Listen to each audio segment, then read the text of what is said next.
Well, welcome everybody to another episode of Humanizing Healthcare. Today, I am incredibly honored to have Jim Goldman with us. We're looking forward to him telling us a lot. And actually, Jim, what I'd like to do is just have you tell us about yourself. So introduce yourself to us. Well, just a couple of quick things. Undergraduate degree in biology at Harvard, which means I know enough clinical to be difficult. A graduate degree in health administration from Washington University School of Medicine in St. Louis. First 15 years of my career, I was involved in hospital management, including a chief operating officer at the Children's Hospital here in Dallas. Um, Went from that into consulting with an interim management where I ran and did a turnaround for a large cardiac group and a large oncology practice. But my focus for the last, I'd say, 20 years has been around physician health system alignment and also physician compensation. And while I've done strategy work and cost management work, that's really where my focus has been. And on the side, I've written several novels, published several novels that physicians seem to find resonate with them. Does that That's help? awesome. Yeah, thank you. How did you get to Harvard? I applied. Grew up in a suburb of Milwaukee. Okay, good. You're a Yeah, northerner then. people have a lot of conceptions about Harvard. I remember sitting around with my freshman roommates. There were three of them besides me, going, "This can't be the real Harvard because we're all here."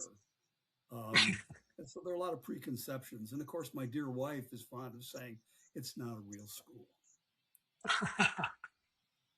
Well, anyhow, congratulations. You said a couple of things right there that I think are really interesting that we want to start off and talk about.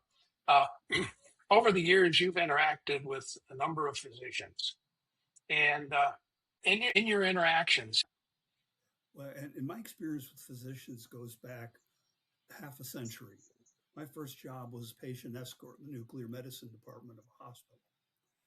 And I worked closely with the physician there because I wanted to learn what they did. I think to put physicians in a box, just like putting any of us in a box, is an error. Different physicians differently. And it's a matter of listening to them, understanding what their priorities are, sharing them with them what your experiences are, and figuring out what makes sense working together and how can your practice be more effective. And sometimes they listen, sometimes they don't. have you found a secret to say not just sometimes they listen, that they actually do listen? Have you found a good secret way to get that? I don't know that it's a secret per se, but it's more of let's look at the facts. Let's look at what the data is telling us and figure out together how we deal with that. The first group I managed, as I mentioned, was a large cardiology, cardiothoracic surgery group. And I talked to them about, look, guys, you could be collecting a lot more money. They go, no, we can't. We're not in a position to do that. And I showed them the data around what they could be collecting versus what they did. And the reaction I got from the board was, oh my God, what have we been doing all these years? So it's really important. And I think when physicians are trained to be fact based, now how you define a fact is going to vary from person to person, but to present as objective as you possibly can and share actual data with them, then you're in a better position to say, okay, how do we address this together? Okay, so facts, data are real critical. But I think the other thing you just said was, how do we do this together? So obviously, they were able to listen to what you had to say because you were able to present facts and data to them, which piqued their interest. Is that fair to summarize it in that fashion? I think it is. Another fact with that group was we were about with them maybe 3 or 4, maybe 5 months. And was with a contract firm, and I said, "We're firing you. We're not going to work with you anymore." And they go, "Do you want more money?" I said, "No, that's not it." And that really confused them. And instead, I said, "We want two things. One, I want a board that can make decisions because we had multiple cardiology and cardiac surgery practices. Secondly, I want one of you to be paid and appointed as a medical director." And they said, "Who do you want?" And I named my biggest critic. And Mhm, Ron and I became good friends because I listened to him and he helped make it a better practice. mhm. So I think if you can find a way to humanize with those who want to make it human, you're in a much better position to accomplish something. Yeah. Well, that makes sense. I really like, again, what the one of the keys that you said there was the idea of humanizing, but more importantly, in this era of AI, and we'll talk about that in a minute. But in this era of AI, with all the pressure that's facing these physician practices, the decision making and the governance is so critical. So, how was it that you were able to convince them that they needed to be more efficient, more effective with their decision making and how their governance process worked? I think number one, our ability to demonstrate an improvement in cash collections gave us a lot of credibility Hmm. because at the end of the day, it was an objective way to say we're doing a good job for them. And so they were able to take a step back and say, "Okay, what else do you have to say?" And I think the fact that we asked for major critics to get very involved in the process gave us some credibility. We knew how to work with them. Hell, I've been working with physicians for decades.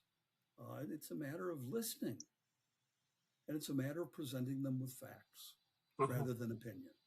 mhm. Well, in my definition of humanizing, I include the word listening.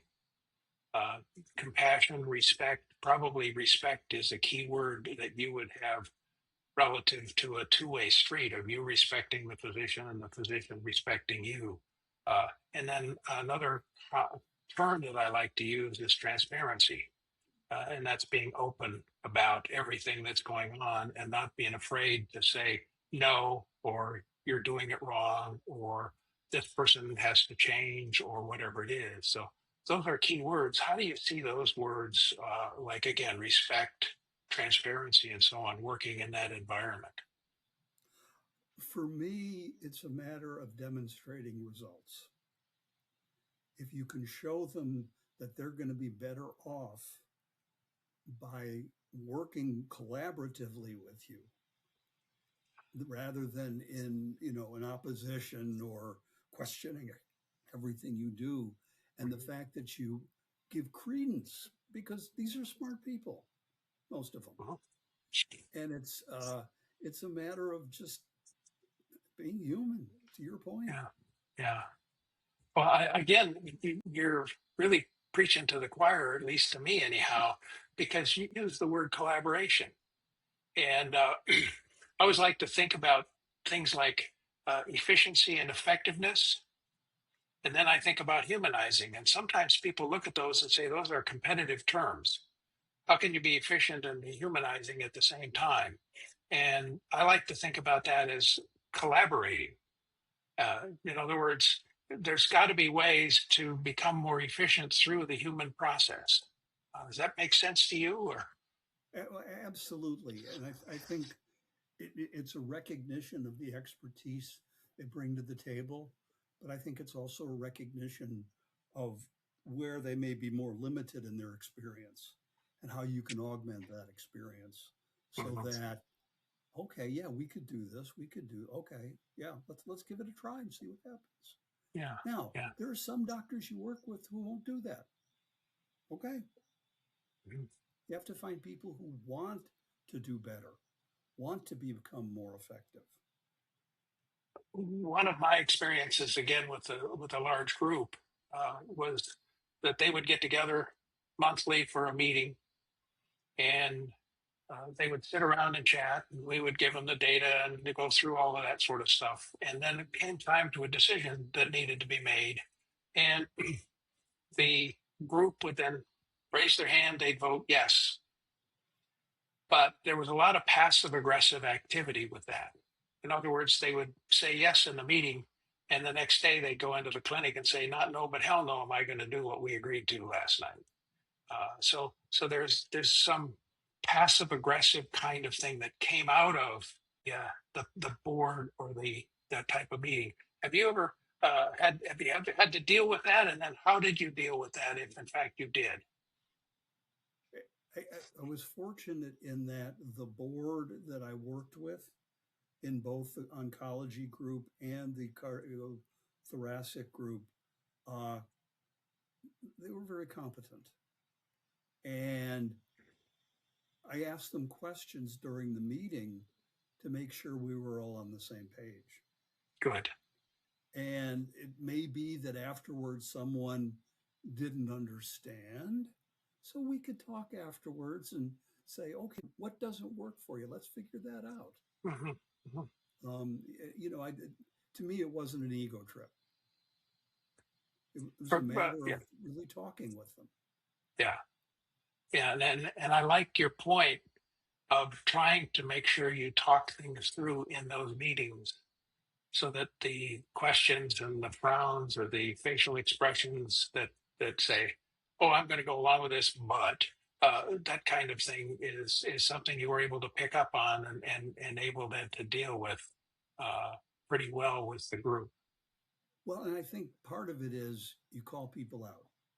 You're sitting in a board meeting and you turn to someone, what you can't tell what they're thinking. We're not mind readers, as much Right. as we may think we are. And you say, what concerns you about this? Put it on the table. Let's talk about it. And how are Uh-huh, we going to deal with it? uh-huh, And maybe we try something and at the next meeting we change it. uh-huh. So, Question is, what are your, being clear about what their priorities are, and also establishing a strategy for the organization. I hate the term strategic planning. I like better strategy development. What is our strategy going to be, and how does this particular initiative fit with what we've agreed that we want to achieve? so it's past the planning stage into the development stage and moving forward. Then, Correct. yeah, I like that. I like that a lot. So in that regard, uh, there's the culture and the mission statement and all of those kinds of things. How did you perceive or they perceive uh, that being able to stay focused with one direction and have one sort of culture then to be successful? You're not going to have one culture. It's impossible. We're all human beings. But if we can agree on points one, two, and three, whatever, pick your list, then let's focus on adhering to those, and let's talk about what may be distracting us from those. You scare me when you say you don't have a culture. How do you define that or not define that then in In other terms of words, to get any 10 people in the room, you're going to have lots of different opinions based right? on intellect, based on experience about what's going to work and what isn't going to work. And you have to be thoughtful about getting as much consensus you can around specific issues and demonstrating competence and demonstrating that you're going to make their lives better. So, for example, with this cardiac group, the way they made money was after the overhead of the central office was factored in, it was on how much work they did. So, what were the collections for their group? And so you have to focus on, okay, at the bottom line is the bottom line. How are Mhm. we going to enhance that? And when you enhance their bottom line, then you start getting credibility that, if we do this, it'll improve X. We do this, it'll improve Y. But there's always going to be transition. With the cardiac group, um, they decided they didn't want to contract any longer, and they decided to hire someone. And I met with him the day before he started, and I just said good luck to him. The group was broken up within a year. Mm. It, it, to I forget who it was that said this. The only constant in life is change. You Right. have to expect that.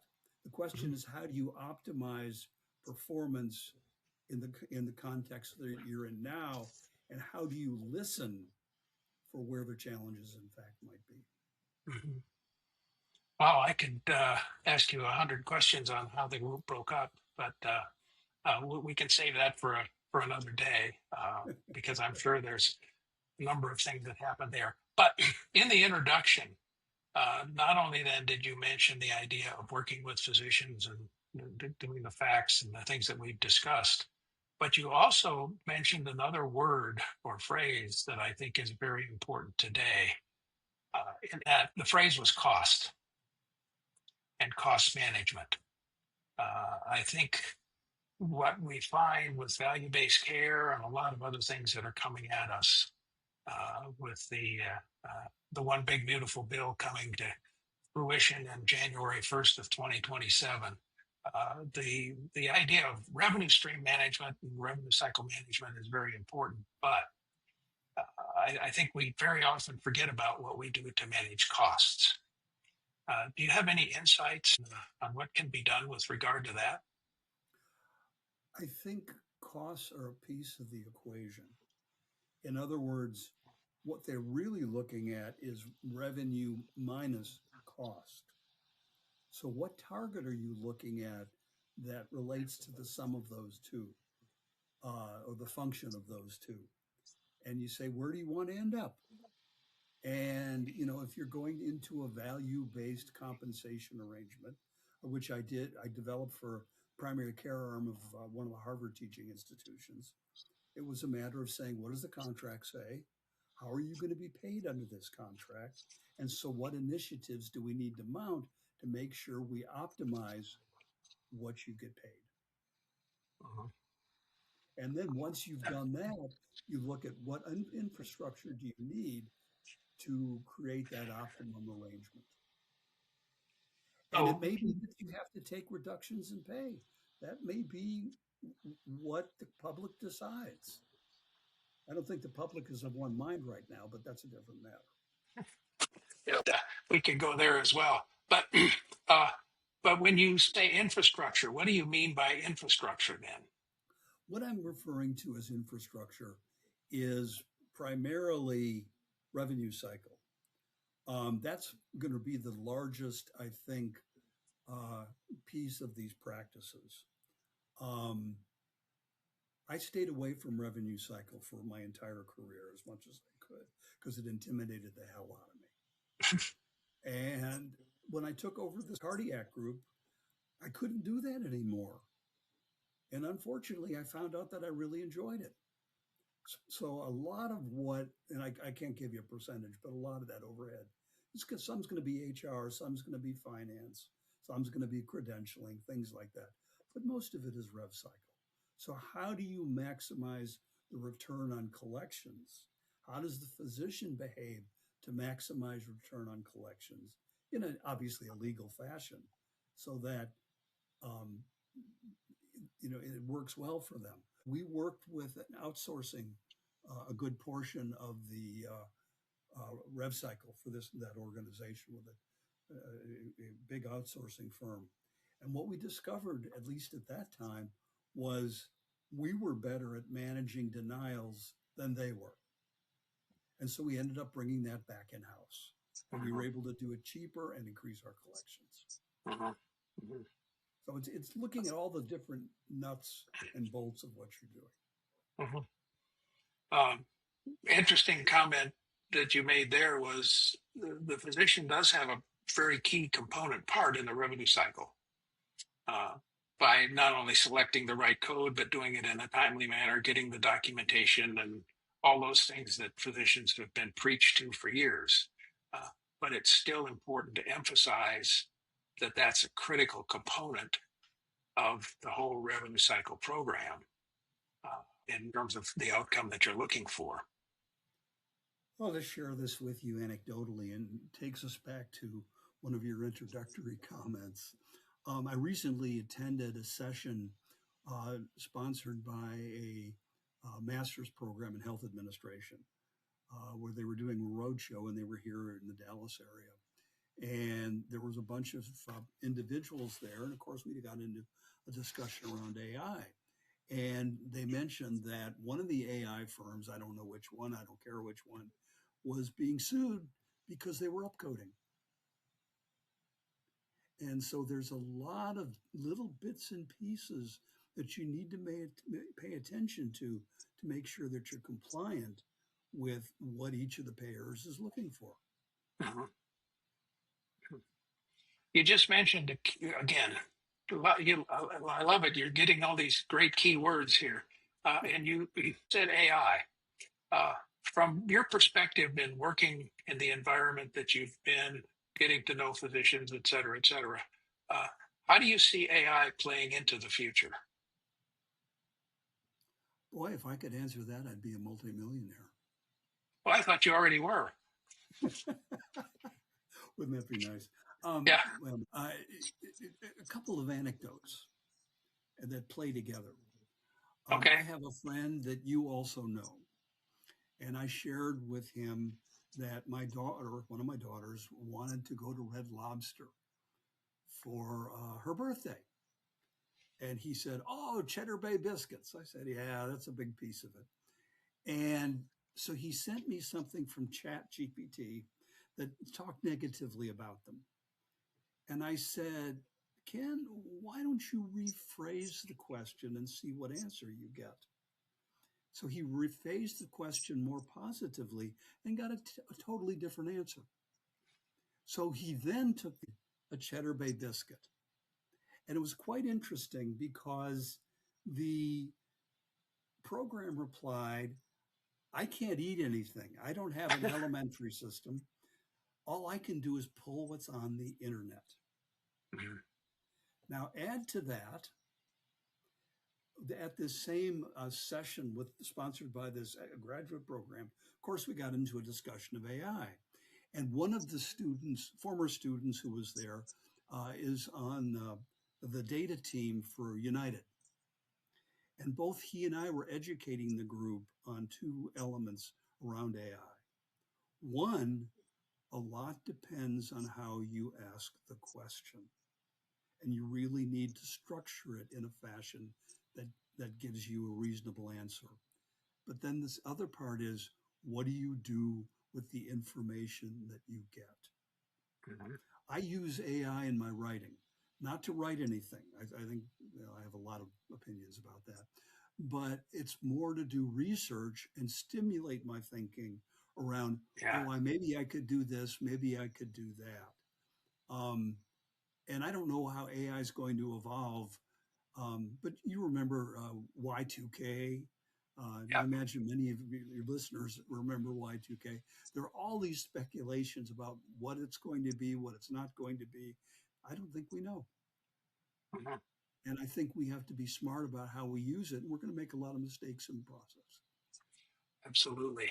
But that brings up the point that I think is so important is the clarification of and awareness of that AI isn't always right, or that AI activity may or may not take you in the direction that you should go. And that's where I like the concept of humanizing, where it still requires the human to be part of that process, to be able to successfully implement any type of AI activity that could be generated. Uh, I engaged AI in addition to doing research on my latest book. I also said, hey, how should I market this book? Just to see what it would say. And it gave me a nice presentation. And at the end, it said, do you want to take X approach or Y approach? And I responded that I want to take Y approach. And it said to me, oh, that's the best one. And I learned that AI is in fact designed to agree with you, so it can sell more product. I think to your point, you really need to give critical thinking and critical thought to what you receive and how you use it.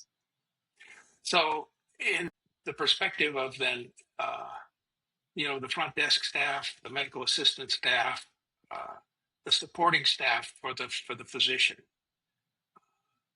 I get concerned that they'll accept whatever AI or whatever the generative AI product is telling them rather than question it.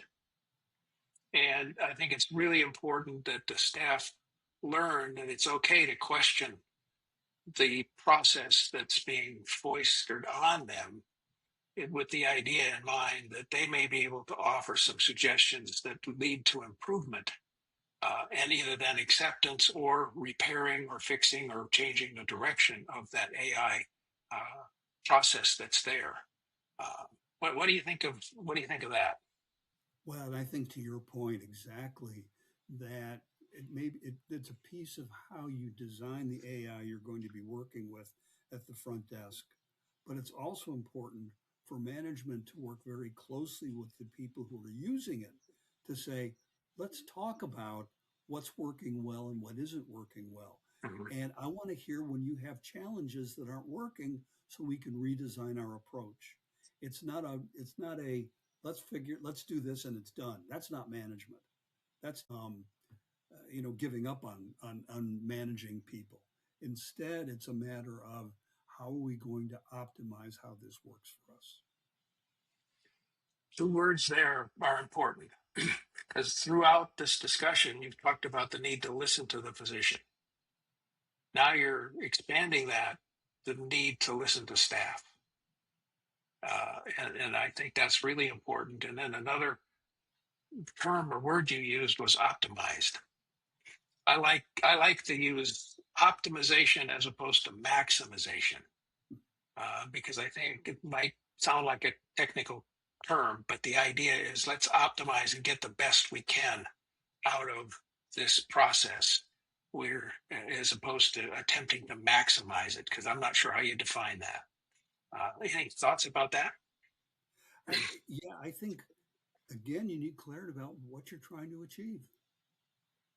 And once you've defined what you want to achieve and you've clearly communicated it to the staff and how you will achieve it, to set up a mechanism to get feedback around what's working and what isn't working.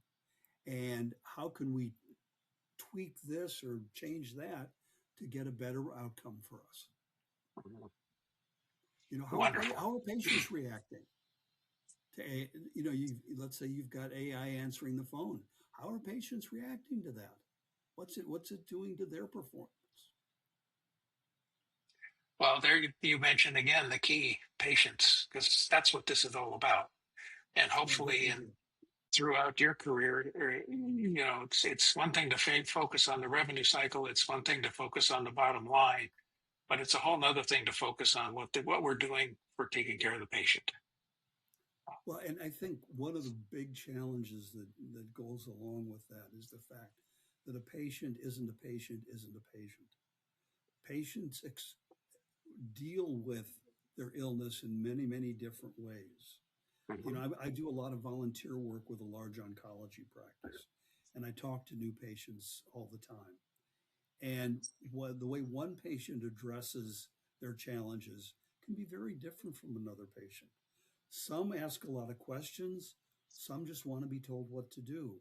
And so you have to be in a position to modify your approach based on how the patient is addressing their own challenges. Yeah. And not only the challenges of treatment, but how they address the treatment and how they live with the treatment. N of one. Every patient is different. So any type of number that you look at, you have to look at N of one, meaning each patient has its own perspective that they bring to the table. Uh, and that the key then is the staff and the physician listening to that, and and the volunteers that are there to support them, to listen to what's going on. Well, it's interesting because I'll introduce myself as a volunteer. Is there anything you need? And so on and so forth. And people tend to be very appreciative of the contact. And occasionally, I'll get someone like I had the other day. Is there anything I can get for you? And the gentleman said to me, "Yeah, can you get me $4 million?" And I said, "Oh, it's over in my bag over here. Let me go get it for you." And he just burst out laughing, jumped up and hugged me. And to your point, it's a matter of listening to people and communicating at a level that they want to communicate at. That's awesome. Well, Jim, I think we again could continue talking for another couple hours with your experience. It's just really fun to have this opportunity. But I like to keep these discussion sessions within a reasonable window of time. So I'm going to seek to close our discussion at this point in time by saying two things. One is I always like to challenge the listener to grade themselves in terms of this discussion. How well have they done with decision making? How well have they done in managing and the governance process that goes on within the practice? How well have they done with the strategic approach? How well have they done with the revenue cycle component part? How well have they done in the art of listening in terms of not only to the physician but also to the staff? So those are the kinds of things that I think if the listener says, I've done well in this one, but I haven't done well in that one, then I think we've gotten somewhere to challenge them to convert this discussion of information to knowledge, which will lead to action. And hopefully they'll react and act then to seek to improve the overall efficiency of the operation that they have and to improve the patient care. So I like to challenge people to sort of capsulize this and say, yeah, I can take this piece or this piece. They can't take it all, but maybe they can get one or two or three things from the discussion we've had and seek to improve that patient care window. So that's a challenge to the listener. And again, Jim, I want to thank you so much for your time. You're sharing that incredible experiences that you've had and the knowledge that you've imparted upon us has just been incredibly valuable. So, Jim, I want to thank you so much for your time and best of luck with you. Keep volunteering and see if you can become a multimillionaire through your volunteer process. How's that? Maybe there's a $4 million bag over there somewhere that you could get. Thanks so much for listening. I appreciate it. Okay, great. Thanks, everybody.